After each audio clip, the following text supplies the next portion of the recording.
Hello students, in this video we will talk about the radiation hazards which we face every day and the protection in diagnostic radiology. Hence we will deal with the double-edged sword, that is radiation. Radiation जिससे हमें फ़ायदा भी होता है और नुकसान भी होता है. So it is a tool of insight, a source of risk. X-rays are form of ionizing radiation, essential for diagnosis but inherently they carry biological risk. Our goal is to maximize their diagnostic benefit while mastering the principles that protect the patient, staff and the public also. Impact क्या है? Radiation ऐसा क्या करता है जिससे कि हम सब इतना डरते हैं? How radiation alters the cellular chemistry.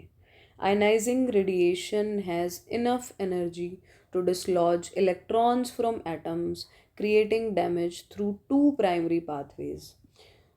One of them being the direct action कि बीच में गया बॉन्ड तोड़ दिए, बात ख़त्म. डीएनए के बॉन्ड तोड़ दिए, बात ख़त्म.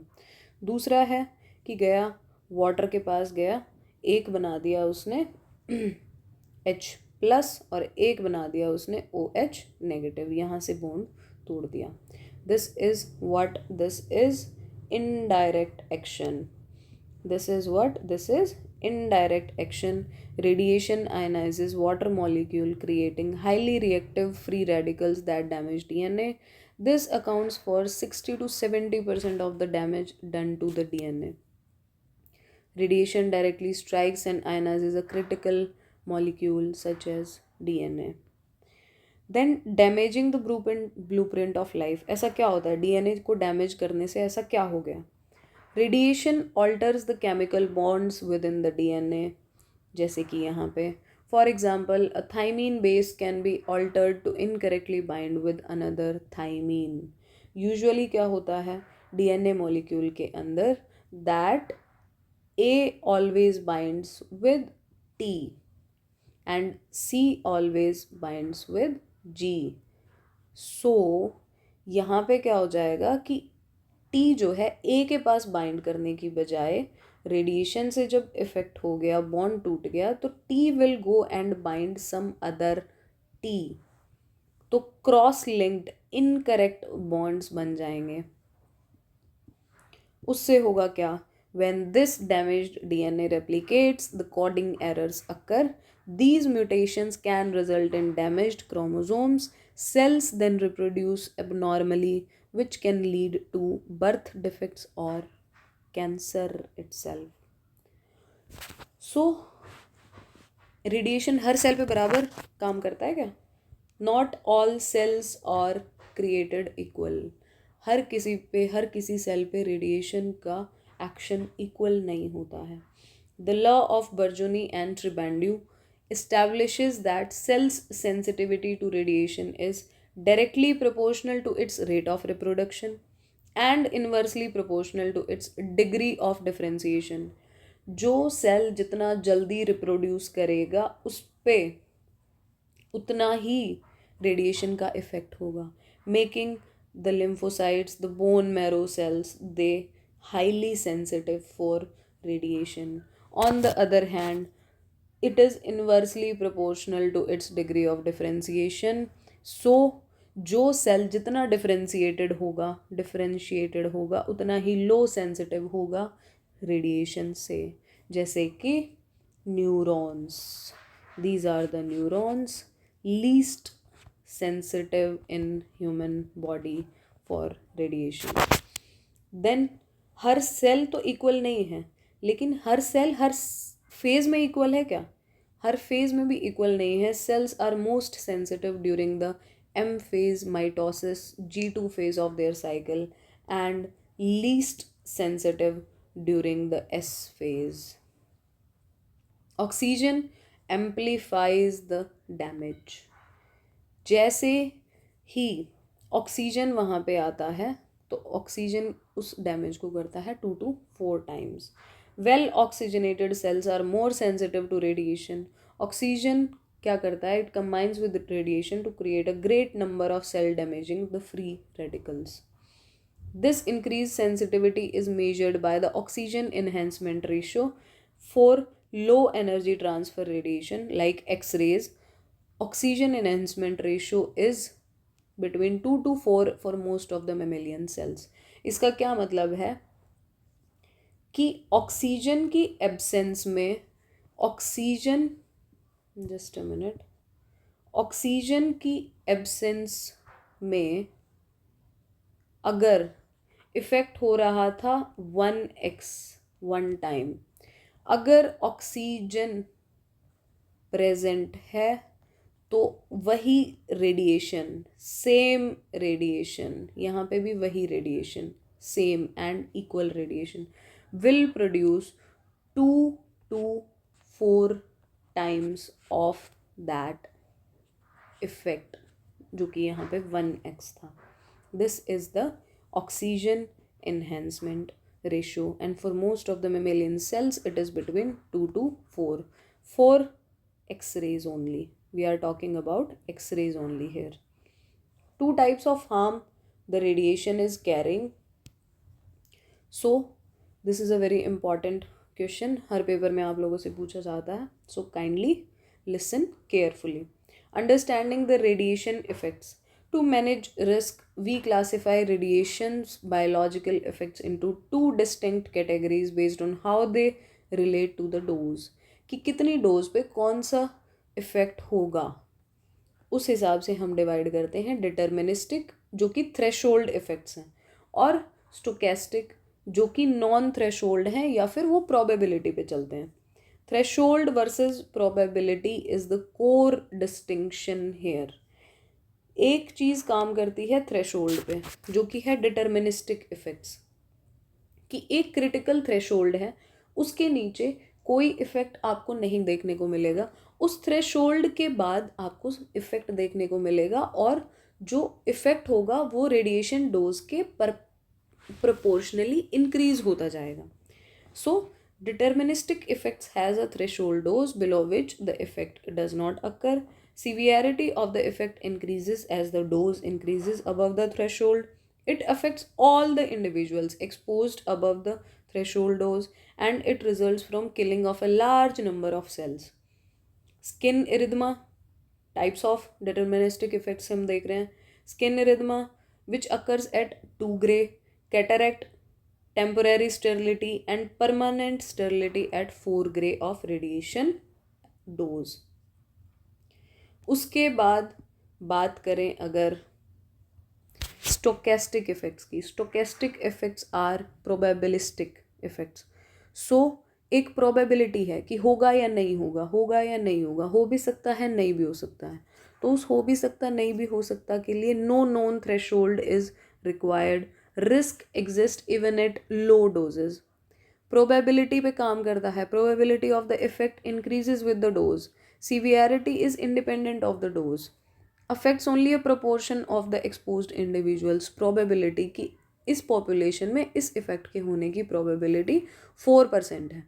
तो 100 में से 4 लोगों को कैंसर होने के चांसेस हैं सेम रेडिएशन डोज की वजह से. किसी में म्यूटेशन हो गया, किसी में नहीं हो गया. डीएनए डैमेज सब में होगा, लेकिन किसी में कौन से सेल में होगा, किसी में कौन से में होगा. हो सकता है कि वो लेस रेप्लिकेटिंग सेल्स हों. जब वो रेप्लिकेट कम करेंगे, रिप्रोड्यूस कम करेंगे तो रिपेयर होने के चांसेस हैं. रिप्रोड्यूस कम होने के चक्कर में उनको टाइम मिल जाएगा डीएनए को अपने आप को रिपेयर करने के लिए, और वो जो भी डीएनए में चेंज हुआ था वो नेक्स्ट जनरेशन, नेक्स्ट सेल तक नहीं जाएगा, and hence it will not cause effect in all patients. That is why no known threshold, risk exist even at low doses, probability of the effect increases with dose, severity is independent of the dose, stems from mutation, replication of the mutated cells, and effect is cancer induction or hereditary genetic effects. हर cell में क्यों नहीं देखने को मिलता है radiation का effect. एक बार इस चीज़ को समझ लेते हैं कि मानो कोई फास्ट रेप्लिकेटिंग सेल है, हर सेल हमारी बॉडी में होता है जिसको मानो डैमेज हो गया, लेकिन हर किसी की ये होती है कि हाँ भाई हम डैमेज को रिपेयर कर लेंगे.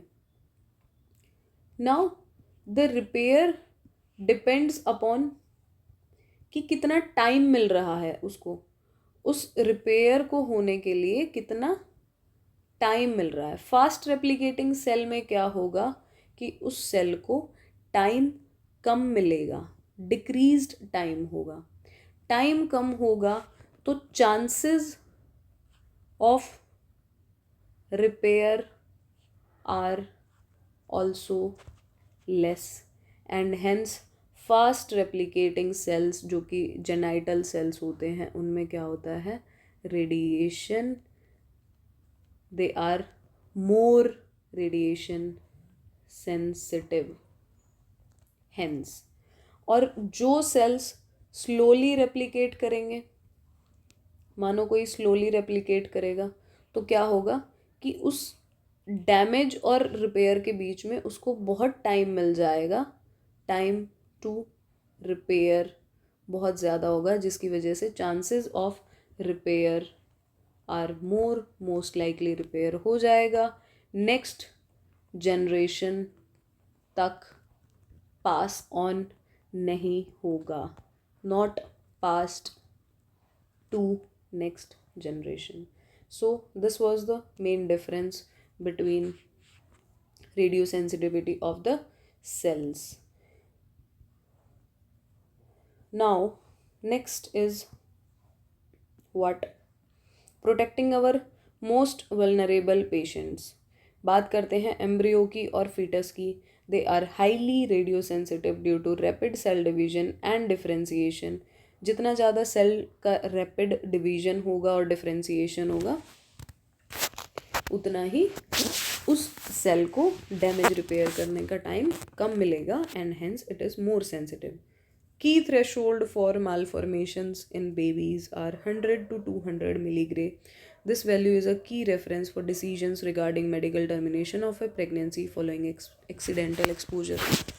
अगर कहीं पे आपको पता चलता है कि हाँ जी किसी फीमेल पेशेंट या फिर अनडिटेक्टेड प्रेगनेंसी थी पहले, या तो पेशेंट कैंसर का है जिसकी वजह से उसको रेडियोथेरेपी वगैरह लग गई है, और फिर आपको बाद में पता चलता है, या फिर इसने कोई एक्सपोजर वैसे हो गया है उसको, पेशेंट मानो रेडियो में टेक्नीशियन था तो एक्सपोजर अगर हो गया है, मानो 100 ग्रे एक्सपोजर हो गया है, तो फिर आपको उस फीटस को जो भी प्रेगनेंसी है उसको वायबल नहीं रखना है, उसको टर्मिनेट कर देना है, बिकॉज एक थ्रेशोल्ड वहाँ तक रीच हो गया है.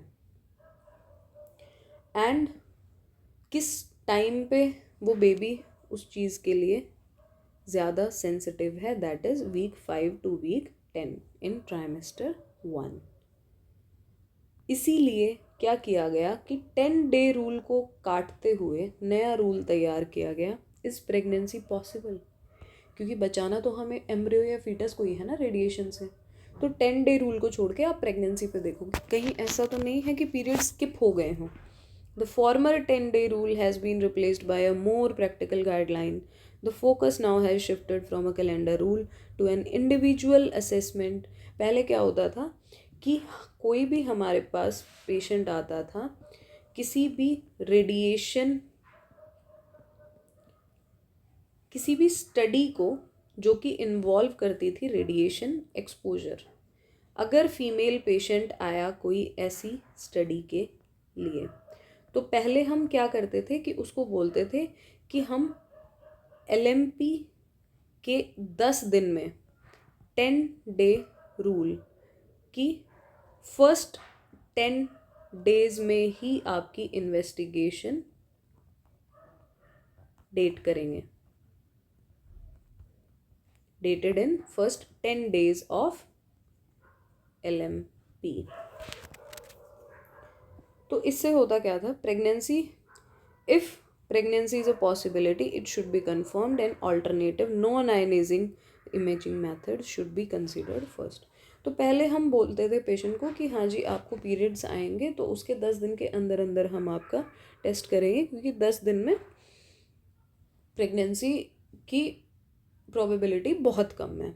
नाउ अब हमने क्या कर दिया है कि पहले हम पेशेंट को देखते हैं कि LMP स्किप तो नहीं हुआ है, कहीं ऐसा तो नहीं है कि प्रेग्नेंट तो ना हो पेशेंट, और अगर नहीं है तो फिर ही हम वो इन्वेस्टिगेशन करते हैं.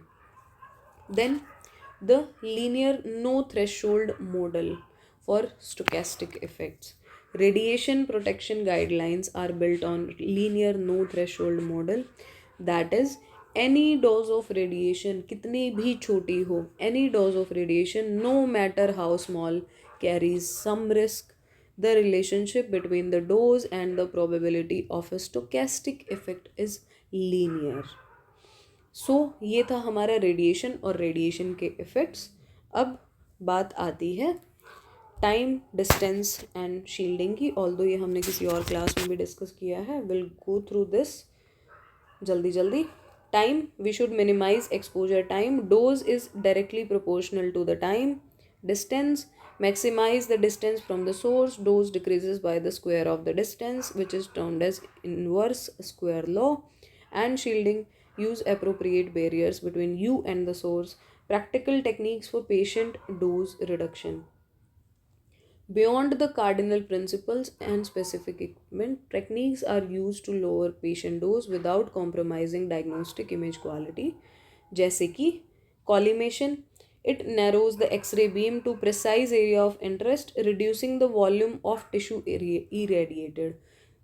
वो जगह ही कम हो जाएगी जहाँ पे रेडिएशन फॉल करेगा पेशेंट की बॉडी में, तो रेडिएशन डोज भी एब्जॉर्ब कम होगी. Filtration uses filters to remove low energy soft X-rays that contribute to skin dose but not to the image. Automatic exposure control.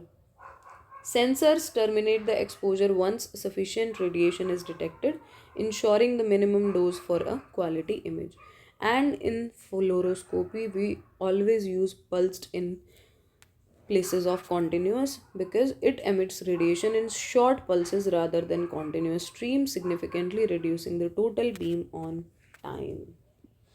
Next is staff safety is a priority. Staff are primarily exposed to the scattered radiation originating from the patient. उसके लिए हमें क्या करना है, lead एपरेंस उनको देने हैं 0.25 to 0.50 mm lead equivalent वाले, एंड मॉडर्न लेड फ्री एपरेंस जो कि टंगस्टन, एंटीमनी और बिस्मथ के बने होते हैं. वो लाइटर होते हैं, सेफर फॉर डिस्पोजेबल होते हैं, तो we can also encourage them. There is a individual video on lead appearance. If you feel like, go and see that video first. Then protective eye wear, critical to protect the lens of the eye and prevent radiation induced cataracts. Positional awareness, understand scatter radiation. For over couch tubes, scatter is highest towards the head, for under couch tube towards the legs. So this was all about radiation and how to control it. It is a very vast topic. I hope everything is clear. So thank you and thanks for patience listening. Thank you.